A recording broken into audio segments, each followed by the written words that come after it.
Natuwa lang ako dito sa unit na to mga kabengbeng. So ito po yung unit ni Ma'am Arian Bulahaw. Good afternoon mga Ma'am Arian Bulahaw at saka sa ating mga kabengbeng. So natuwa lang ako sa unit na to, napakaganda tumama. So nasira kasi yung aking sidecam ngayon, kumuha ako dun sa mga sidecam na pambenta para masubukan lang. So para mapakita ko sa inyo na napakaganda tumama. So ito po ay Taurus PCP converted mga kabengbeng. Yan po ay regulated na. Then, nagpa-upgrade si ma'am ng malapat silencer. So, ito po. So, then, ipapadala ko sa kanya yung kanyang stock kasi binili niya to mga beng-beng. Pina-customize natin. So, yon. Ito na muna. So, subukan natin. Huwag na natin patagalin pa. Napakaganda. Napakaganda rin tumama. As in. So, tara. Subukan natin. Ang problema lang, Astro 18 yung kanyang ating ginagamitan ng pellet. Yung Astro 18 medyo masikip sa kanya. Subukan din natin na siya ng Astro mamaya kung okay din ba siya. Pero for the meantime, gamitan natin siyang Astro kasi doon ko siya nasubukan. So tara mga kabeng-beng, and Ma'am Arian Bulahaw, subukan natin ang inyong unit sa 19 meters na yun po. Napakaganda. So tara, subukan natin. Mabilisan lang to mga kabeng-beng. So alas 3 na. At ipapaship pa to. Habol ko pa. So, yan. Zoom natin para mas kita yung bawat impact ng bala.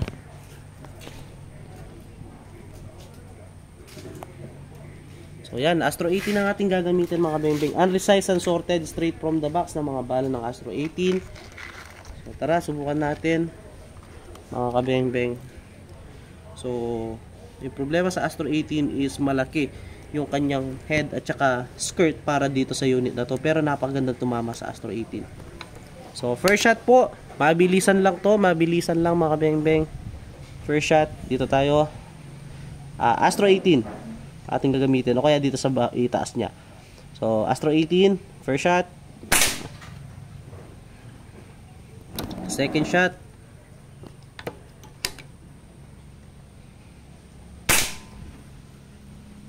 Third shot.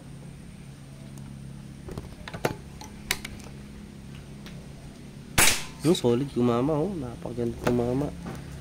Fourth shot.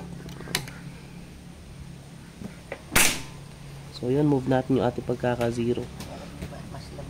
So, hitting right tayo na kaunti sa ating scope.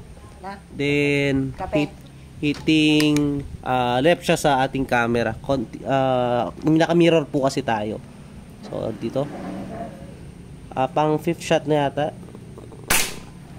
Talagang ayaw magbintes mga kabeng-beng. So, unresized and sorted pa yan So, i-move na lang natin mamaya yung pagkaka-zero niya. Napakaganda tumama. Pang 7 na yata to. At hindi halos lumaki yung ating groupings. Ma'am Arian Bulahaw, yan po, napakaganda. So, ginamitan ko pa siya talaga. So, nakita ko napakaganda tumama Kaya, ito, ginawa ko siya ng separate video para may upload. So, dito, napakaganda. Pang siyam.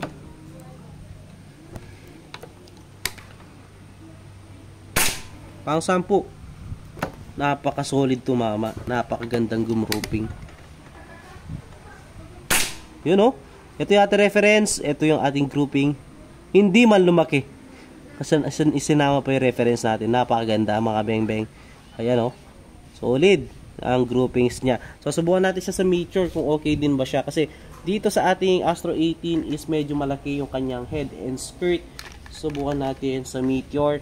Kahit 3 bala lang or 5 na. Subukan lang natin. Gusto ko siya makita din. Mag-perform sa Meteor kung okay nga ba din po siya. Meteor naman to, kasi yung Meteor maganda pumasok sa Taurus na to.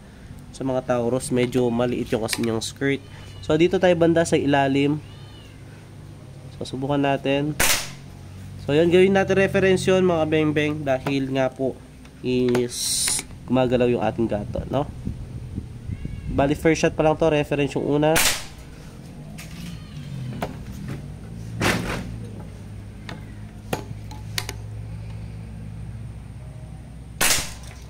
Mukhang ano yun mukhang napasamang Astro yun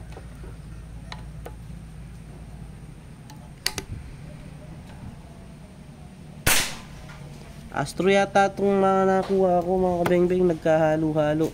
So yun, Astro nga to, nagkahalo-halo. So hanap muna ako mga kabeng-beng ng Meteor.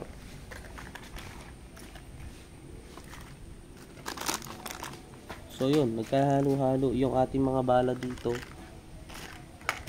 Wait lang, nagpakuha ko Meteor mga kabeng-beng, bagong bukas. So kasi yung mga nahulog na paghalo-halo dito eh. Ulitin natin yung sa Meteor. Pero napakagandang tumama sa Astro. Oh. Solid.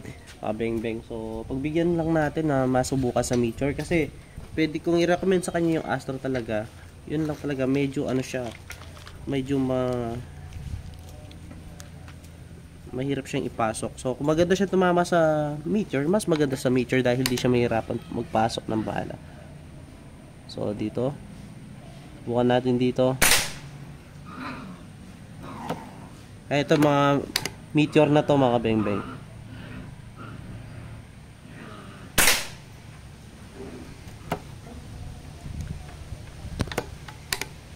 So may tinatandaan na lang ako na pinapatamaan ko.